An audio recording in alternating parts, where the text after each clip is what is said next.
Bismillahirrahmanirrahim. Assalamualaikum warahmatullahi wabarakatuh.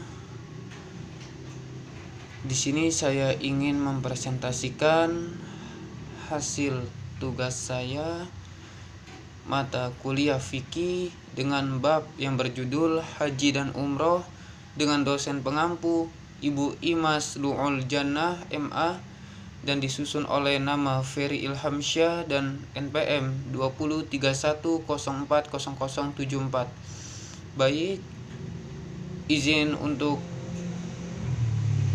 mempresentasikan ini dengan slide selanjutnya. 6. Amalan penting yang tak boleh terlewat saat ibadah haji. Berikut adalah amalan-amalan yang termasuk dalam fardu haji yang dilansir dari buku Disiplin Berhaji Menuju Haji Mabrur karya H.A. Tabrani Rusyan. 1. Ihram, yaitu berpakaian ihram dan berniat serta haji. 2. Wukuf di Arafah pada 9 Zulhijjah, yakni hadirnya seseorang yang berihram untuk haji sesudah matahari tergelincir, yaitu pada hari ke-9 Zulhijjah. 3.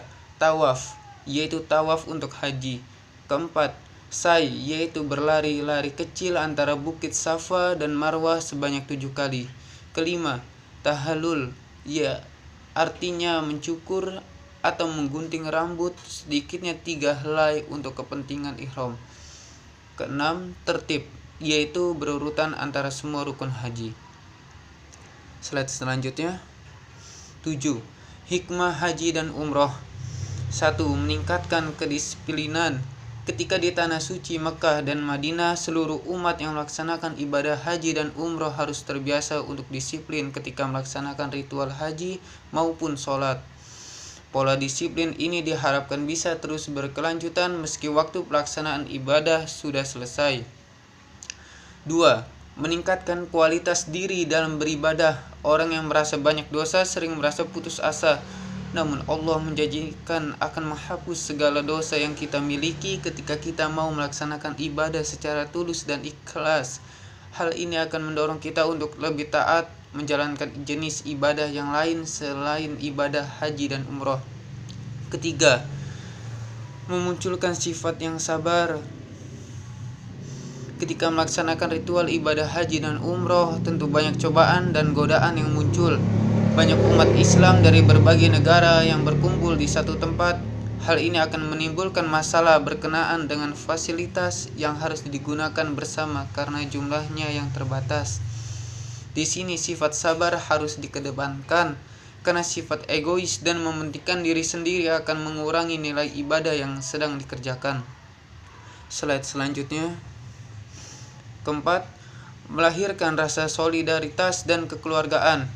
Dengan berkumpulnya banyak umat dari berbagai negara atau daerah akan menimbulkan rasa persatuan umat yang tinggi tanpa membedakan golongan, ras, dan lain-lain. Perbedaan yang ada tersebut tidak perlu menimbulkan perpecahan, namun justru akan membuat ikatan persaudaraan sesama umat muslim seluruh dunia makin kuat. 5. Meningkatkan dakwah.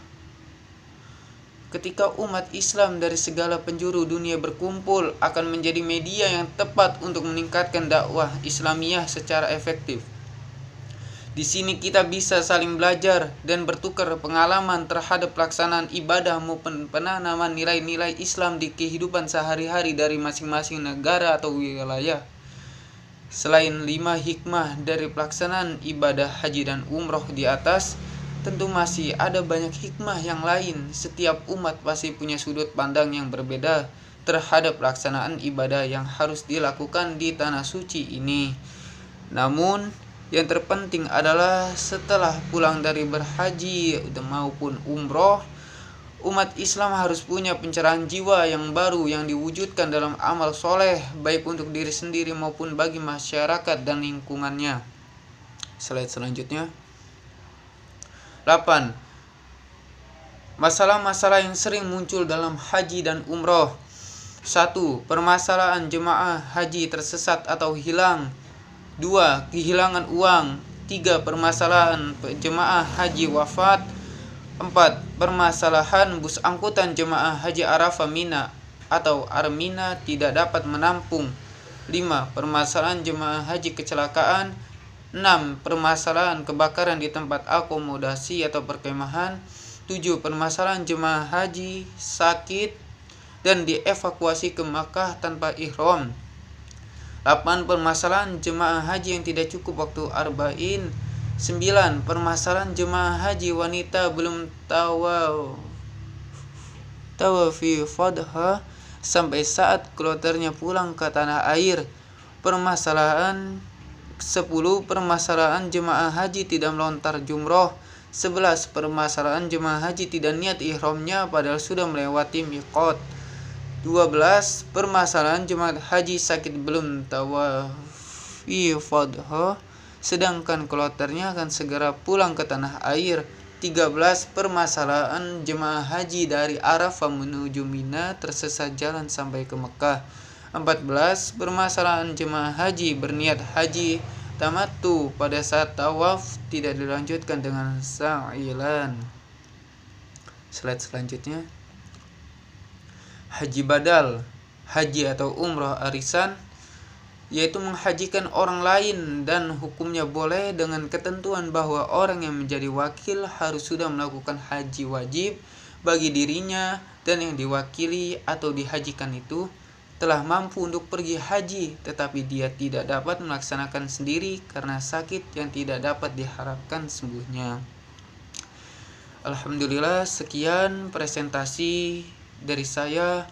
Mohon maaf untuk segala kekurangan baik dari saya sendiri maupun dari presentasi yang saya lakukan, dan kepada teman-teman saya minta